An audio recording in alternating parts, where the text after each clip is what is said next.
Hi, Terrell. Great job overall. Your surveys look great.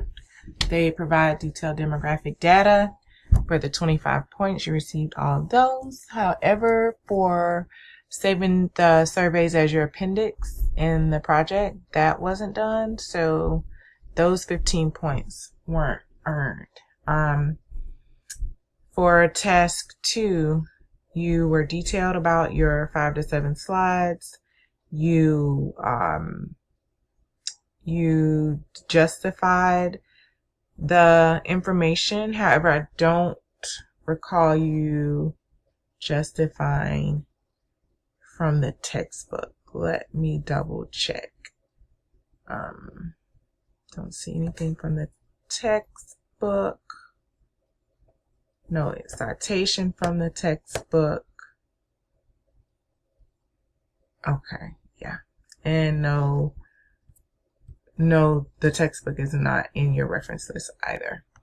So for making sure that you applied the textbook, that was worth 15 points. So I'm not able to give you those points because you haven't cited or the textbook anywhere within the presentation. So just make sure that you are going through each of these bullet points when you're doing your assignment and before you turn it in. So if you miss anything, you can go and add it before you submit.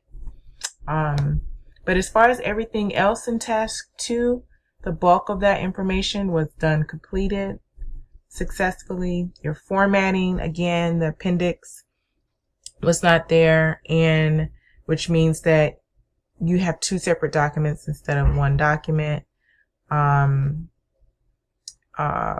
As far as MLA format, that was not completed within the text, but you do have a reference list, so that was great.